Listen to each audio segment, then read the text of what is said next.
नमस्कार, मैं हूं नीरज पटेल और आप देख रहे हैं नेशनल जनमत। आप ये बैनर लगा हुआ देख रहे हैं ना, इसको गौर से देख लीजिए। नहीं देख पा रहे हैं तो मैं पढ़ के बता देता हूं। इसमें लिखा हुआ है, अयोध्या में राम मंदिर निर्माण हेतु एवं SC/ST एक्ट व आरक्षण जैसे काले कानून की समाप्ति हेतु सर्व समाज संघर्ष मोर्चा द्वारा आयोजित देश बचाओ सम्मेलन। उसके नीचे लिखा है, स्थान श्री शक्ति देवी जूनियर हाई स्कूल, सत्ती चौराहा, बस मंडी। खैर, इसमें मेन बात समझने की ये है कि राम मंदिर निर्माण हेतु SC/ST एक्ट व आरक्षण जैसे काले कानून की समाप्ति हेतु, इसका मतलब क्या है। इसलिए मैं आपके सामने ये बैनर लेकर आया हूँ ताकि आप अपने आंखों पर काली पट्टी उतार दें और ये देख लें कि जिस धर्म को आप हिंदू धर्म कहते हैं वो आखिर किन के हाथों में खेल रहा है। कुछ चंद लोगों के, कुछ चंद जातियों की कठपुतली है। अगर ऐसा नहीं है तो क्या वजह है कि ज़्यादातर आप देखेंगे कि मंदिरों और मठों में एक ही जाति के लोग बैठे हुए हैं। इतना ही नहीं, जब मैं ये पूछता हूँ कि हिंदू कब है और हिंदू कौन है, यानी कि हिंदू आप कब कब बन जाते हैं। जिस समय दंगे के समय छोटी जाति के लोग, जिनको दलित जाति के लोग कहा जाता है, वाल्मीकि समाज के लोग, खड्डिक समाज के लोग, ये सारे लोग हिंदू बन जाते हैं मुस्लिमों से लड़ने के लिए, और ऐसे समय में हिंदू बन जाते हैं जिस समय इनका वोट लेना होता है। लेकिन बाकी समय में ये विभिन्न जातियों में विभक्त रहते हैं। अगर ऐसा नहीं है तो क्या वजह है कि उत्तर प्रदेश के मुख्यमंत्री योगी आदित्यनाथ को, जिनको आप धार्मिक मुख्यमंत्री कहते हैं, उनके जब आप क्रियाकलाप देखते हैं, उनकी सरकार से लेकर उनके संगठन में, भारतीय जनता पार्टी के संगठन में हिस्सेदारी देखते हैं, तो क्या वजह है कि कुछ चंद जाति के लोग ही नजर आते हैं। लोग मुझसे कहते हैं कि आप इन सब बातों पर गौर कैसे कर लेते हैं, तो मैं बता देता हूं कि ये सब बातें आपके इर्द गिर्द होती हैं। इस तरह के बैनर पोस्टर आपके इर्द गिर्द नज़र आते हैं। तमाम सारे जो कावड़ यात्रा चलती है उस दौरान ऐसे भी पोस्टर नज़र आते हैं जो आरक्षण का विरोध करते हैं लेकिन धर्म का समर्थन करते हैं। लेकिन चूंकि आपकी आंखों पर धर्म का ऐसी पट्टी पड़ी है कि आप उनको देख नहीं पाते हैं, नज़रअंदाज कर देते हैं। लेकिन चूंकि नेशनल जनमत जागरूकता के लिए एक अभियान छेड़े हुए है तो हम इन बातों को देख भी लेते हैं और लोगों को जागरूक करने का प्रयास भी करते हैं। वैसा ही एक उदाहरण आप अपने आसपास देख लेंगे कि जब कभी ब्राह्मण समाज से किसी अन्य जाति के व्यक्ति की जब कोई किसी भी तरीके से लड़ाई होती है तो आप देखेंगे प्रदर्शन करने वालों में ब्राह्मण समाज की तरफ से हिंदू महासभाएं ज़्यादातर होती हैं। ऐसे संगठन जो हिंदू समाज के नाम से बने हैं वो ज़्यादातर होते हैं। तो क्या वजह है कि किसी ब्राह्मण समाज के व्यक्ति की किसी अन्य से लड़ाई हुई तो हिंदू संगठन वहाँ कहाँ से आ गए। क्या ब्राह्मण का मतलब हिंदू होना है? ये भी आप गौर कर लीजिएगा।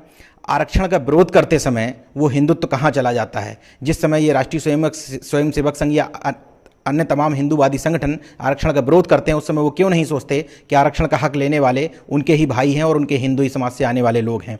छुआछूत का पालन करते समय वो क्यों नहीं सोचते कि ये हमारे हिंदू भाई हैं। उच्च जातियों ने निम्न जातियों का वर्गीकरण करते हुए क्यों नहीं सोचते कि हमारे भाई हैं और हमारे ही हिंदू धर्म से आते हैं।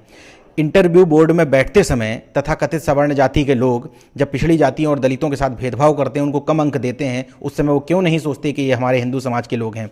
विभिन्न स्थानों का सरकारें, चाहे योगी आदित्यनाथ की सरकार हो चाहे केंद्र में बैठी हुई सरकारें, जब विभिन्न महापुरुषों के नाम से नामकरण करती है, स्थानों का, स्टेडियम का, पुस्तकालयों का या हॉस्पिटल्स का, या अभी तमाम प्रक्रिया चल पड़ी है कि अभी अयोध्या का नाम ही फैजाबाद का नाम बदल के अयोध्या कर दिया गया, पंडित दीनदयाल उपाध्याय के नाम से स्टेशन का नाम कर दिया गया।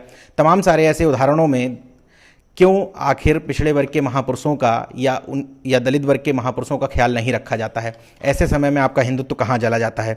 सरकार से लेकर संगठन तक हिस्सेदारी देने में, मुख्य सचिव से लेकर DGP तक के पद में आखिर आपका हिंदुत्व कहाँ चला जाता है। क्या वजह है कि DGP का पद लगातार मुख्यमंत्री योगी आदित्यनाथ, जिनको कहा जाता है कि योगी हैं और महंत हैं, उनको जातिवाद से नहीं लेना देना, DGP लगातार उन्हीं की जाति का बन रहा है। धार्मिकता का चोला ओढ़े रहने वाले लोगों की सरकार में ही थानों से लेकर आप तमाम सारी ट्रांसफर पोस्टिंग में देख लीजिए। जैसे प्रमुख विभाग माने जाते हैं मुख्य सचिव का पद, इसके अलावा नियुक्ति विभाग प्रमुख माना जाता है, उसमें नियुक्ति, गृह विभाग प्रमुख माना जाता है, उसमें नियुक्ति, अन्य सारे ऐसे विभाग जैसे APC बनाना, प्रमुख सचिव बेसिक शिक्षा बनाना, इन सारे पदों पर आप देख लीजिए कि कौन लोग बार बार काबिज हो रहे हैं। तो फिर जब आप जातिवाद से दूर हैं, आप हिंदुत्व का चोला ओढ़े हुए हैं, तो आपके लिए तो हिंदू सभी बराबर हैं। फिर वजह क्या है कि आप किसी जगह पर अपना जातिवाद सामने ले आते हैं और किसी जगह पर हिंदुत्व सामने ले आते हैं। 2019 के चुनाव नज़दीक हैं, ऐसे में आपको फिर से हिंदुत्व की याद आ रही है। आप अयोध्या भी जा रहे हैं और फैजाबाद जिले का नाम भी बदल रहे हैं। आप यहाँ पर जो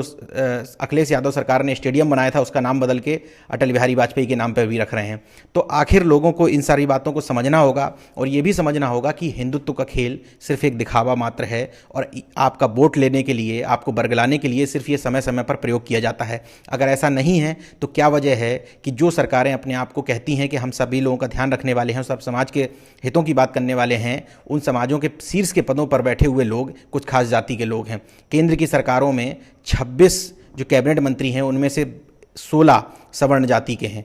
क्यों नहीं सबको प्रतिनिधित्व दिया जाता है? तो मेरा सिर्फ नेशनल जनमत के माध्यम से अनुरोध आपसे सिर्फ इतना है कि जब आप इस तरह की बातों को अपने आसपास देखें तो उसको गौर करना सीखें और जो बचपन से आपको जो सिखाते चलाया जा रहा है, संस्कार और तमाम धर्म की बातें, आपको ज़बरदस्ती कथा बैठाल देना, इन सारी सिस्टमों को आप बहुत करीब से समझिए, तर्क वितर्क करिए, तर्क की कसौटी पर कसिए, तब आप निश्चित रूप से उससे बाहर निकल पाएंगे। एक बात और मैं यहाँ पर चलते चलते कर देता हूँ कि देखिए, पिछड़े और दलित समाज के लोगों को अपने महापुरुषों की जयंतियाँ मनानी पड़ती हैं और उनकी प्रतिमाएँ लगानी पड़ती हैं, मूर्तियाँ लगानी पड़ती हैं, तब उनको इस्टेब्लिश कर पाते हैं कि इन्होंने भी समाज के लिए काम किया। क्योंकि पूरी तरीके से दलित और पिछड़े महापुरुष सिलेबस से भी गायब हैं।